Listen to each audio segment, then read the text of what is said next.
Hey guys, welcome to Digit.in, and today we're reviewing the Lenovo Legion 5i. A lot of the comments in our previous gaming laptop videos have been about review the Legion, review the Legion, review the Legion. Now, well, I know you guys wanted the Ryzen version, but the Intel version is what we have today. The Ryzen ones are, well, not yet known as to when they will launch, but we have the Intel one, and so let's just go over that, shall we? But before we do, make sure to hit the like and subscribe button on our channel and also hit the bell icon so that you don't miss any future updates from us, because we've got a lot of gaming reviews coming out. Okay, with that, let's begin. First, let's go over the specs of this machine in particular. So the Legion 5i that we have is powered by the Intel Core i7-10750H processor. It's got 8 gigs of RAM on board in single channel configuration, and the great thing is there's a secondary RAM slot on the motherboard, so you can get not only dual channel but also expand the memory. Third thing is that this comes with a 256GB NVMe drive on board. This is a PCI 3x4 drive, and since it's a fast drive but doesn't have a lot of capacity, Lenovo also bundles a 1TB regular hard drive in here. You could potentially remove the SSD and put in a larger capacity drive if you wanted to. That's for later. Last but not the least, we have the GPU, which is an NVIDIA 1650. So this is the GTX 1650 variant. That's the base GPU from NVIDIA. And the display is a full HD 1080p IPS panel with a 120Hz refresh rate. So overall, spec-wise, this is kind of an interesting laptop because not only does it have room for upgrades, but it also comes with Intel's Core i7 processor. It has NVIDIA's entry-level GPU, and you also have fast refresh rate. So how does it perform? Let's find out. First things first, I want to talk about gaming and thermals, and I want to do it together. Normally, we keep the two separate, but turns out gaming is when you have the thermals really going out of control on any gaming laptop. If a gaming laptop can keep heat under check when you're gaming on it, chances are you'll get impressive thermals across the board anytime outside of that. So first and foremost, for a laptop of this kind of configuration, we run our standard set of games in high graphic quality, which is the high preset that's offered by the game, and one lower than high. Our choice of games include Metro Exodus, Forza Horizon 4, Doom Eternal, etc., and also a lot of esports titles. So overall, like, gaming on this thing has actually been quite interesting because with the 120Hz panel, but the combination of an i7 with a 1650 GPU and 8 gigs of RAM, not a lot of games are able to push this panel to that 120 FPS mark. So games like CSGO, yes, you could definitely hit that mark with customized graphic settings, lower the graphic settings, tweak them as you like, and yes, you can go there. But if you use presets, like especially in games like Doom Eternal, we're not seeing that 120 FPS return. On Forza Horizon 4, the max we managed to push this was 95 FPS, and that was with medium graphics preset. But overall, as an entry-level gaming machine, this is actually quite good because it gives you that stable 60 FPS gameplay mark across the board. So any game that you may want to play, as long as you're generous with your graphic settings and you're not expecting to run it at its highest possible setting, you'll be fine. Then that's also where thermals come in. Now, unlike most gaming laptops which have like a dedicated customization suite built in, like Asus has Armory Crate, MSI has Dragon Center, things like that, the Legion is actually quite simple. You just use the function Q option to change the fan profile to go from silent to auto to full, and that's pretty much all you need. So for our testing, we left it at auto, tested the game in a room where the ambient temperatures varied between 23 and 25 degrees, and then took temperature readings from various parts of the laptop. On the WASD keys, we were pleasantly surprised, 32 to 34 degrees after about 4 hours of gaming. The center of the keyboard was somewhere in the early 40s, again not too bad. The palm rest was completely cold, and the only area where there was significant heat was at the back of the laptop. And the reason for that is that all of the heat is being exhausted out the back. That can be good and bad given how you place the laptop. Now, if you are placing it against a wall and there is not enough gap between the wall and the rear vents, you may have blowback, which could cause a kind of like a loop in terms of the heating situation.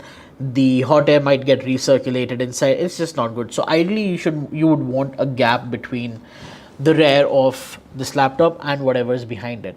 The other problem that I feel is this is a little bit more worrisome, is all of the port connectors are at the back. Now I really like that. I like having the connectors at the back, but the only challenge with that is when you have so much heat going out of the back, and we clocked about 60 degrees Celsius. Now imagine 60-degree consistent heat for hours.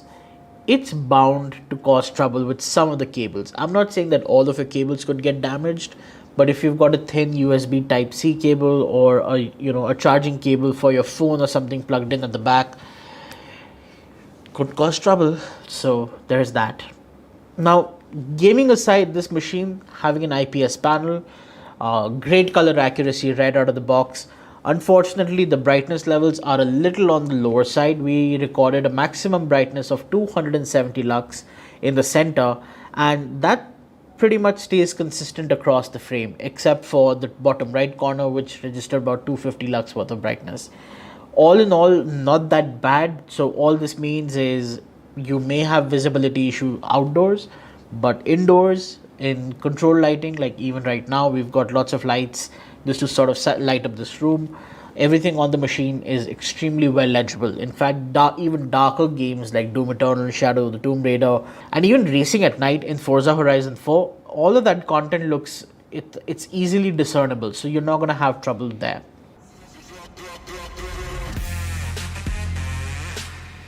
The Lenovo Legion 5i also comes with a number of ports. On either side, you have one USB Type A port with USB 3 speeds, 5 Gbps. On the rear, you have two additional super speed USB 3.0 ports. You have a Type C port, a full-size HDMI connector, and of course the power connector. So overall, like Lenovo sort of keeps this whole port placement thing very clean. When you're gaming, you don't have cables sticking out of one side.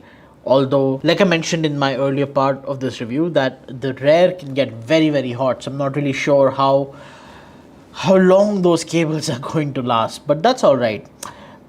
What really does work for the Legion 5i is this keyboard. Like overall, I have to say this, that Lenovo is known for making some very impressive laptops, and they've sort of taken the best of all of that and put it into their gaming series. So the 5i, the keyboard again, this is a very standard keyboard from Lenovo, taken right out of their ThinkPad lineup. It's got 1.4 millimeters of travel, very nice actuation. Like the whole typing experience on this is super nice. The nice clicky feel. It feels like more like a chiclet keyboard, but the keystrokes on this are very firm, sharp. Feedback is good. And surprisingly, the error rate on this thing has been extremely low, at least for me as somebody who spends a majority of his time typing. There's also a full-size numpad for anybody who might be interested in that thing. And so overall, there are a lot of secondary functions that have been tied onto the F keys, and also keys like print screen, home, etc., etc. So you have multimedia control buttons as well. The trackpad, I really like it. It's a plastic one, does not have individual right and left click buttons. Personally, I would have preferred if there were individual left and right click buttons, but they're not there, so it's okay. But so overall, using this trackpad has actually been fairly okay. I mean, it's not so good that it stands out, but it's not bad either. It's just somewhere in the middle, which is functional, and that's what really matters. Now let's talk about the build and design. Now that's actually something I'm pretty excited about. This is a full plastic laptop. They don't use metal for anything, neither the lid nor the keyboard island nor the base. But it does not feel like cheap plastic. This is like very sturdy, probably ABS grade stuff. The lid has changed. Last year when we saw the Legion Wi-Fi 40, it had a ribbed finish, but this time it's completely smooth. The Legion logo is on one side and it does not light up like previous year, and the Lenovo logo is on the other side. So there's that slight design change, but other than that, they're identical. So if you were to remove this lid, the base of the Legion 5i from this year and the Legion Wi-Fi 40 from last year, identical. What's also really nice is this. Ignore the cables, but all of these holes this is what helps keep the thermals in check. This is actually a very, very large air intake system, and all of that air is being pulled in. So that's how the system is remaining cool, and that is part of why probably Lenovo is not using metal. Because here's another thing, if you use aluminum or magnesium alloy to build the keyboard island or build the base, those metals actually really are very good conductors of heat. So they also get hot very quickly. They make you feel the heat. With the Legion 5i, that's not the case. And just even going over internal temperatures using the logs, sensor logs, we're not seeing the Core i7 go over about 81, 82 degrees. Same thing with the GPU, staying well within the 70s. So overall, the thermals are very well managed. So it's not just the fact that they're using plastic, but also that they have a huge perforation at the bottom, pulling in all this cold air. And of course, the fans doing the thing very well. Overall, thoughts on the 5i. So if you're in the market for an entry-level laptop, but don't want something flashy, this is actually perfect, because this could so easily also be a part of your work environment, right? And it's not distracting at all. So it's a very elegant looking laptop. At the same time, for the hardware it offers, it also gives great performance. The thermals are very well balanced. The keyboard is nice. It has this nice white backlight which helps you see the keys in the dark. Of course, that's what they're for. And a trackpad that's actually quite good.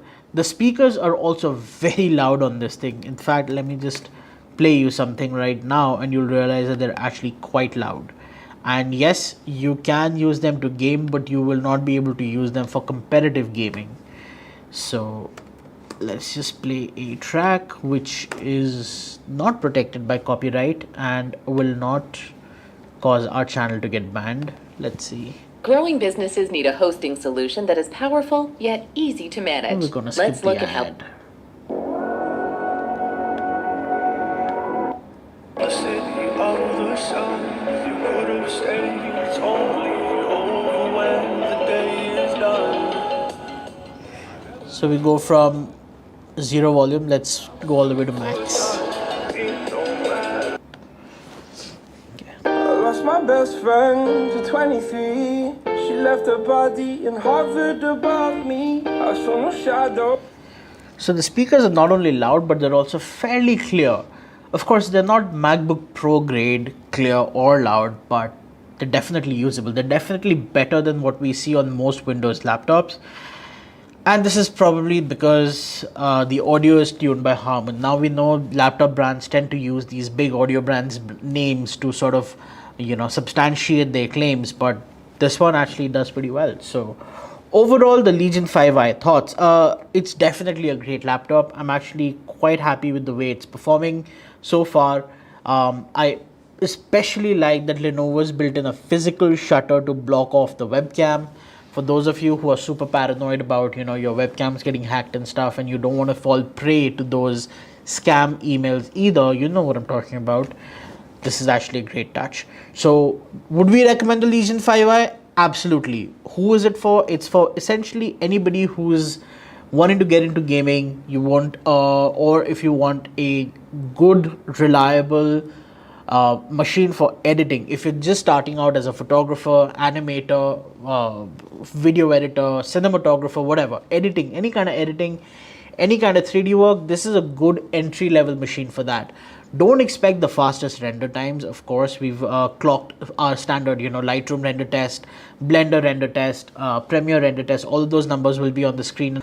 But overall, for an edit machine, it's good. It can get the job done, but it does not have the fastest render times. The thermals are very well controlled. The typing experience is stellar. The port selection is solid. Like, honestly, there's very little to sort of criticize about this machine.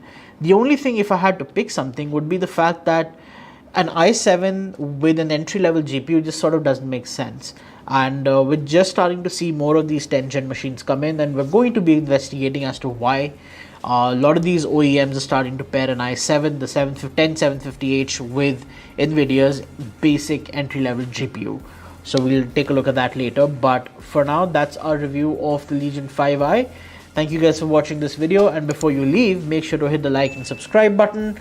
And as for me, I'm gonna go ahead and prep for my next video, so that's where you're gonna see me next.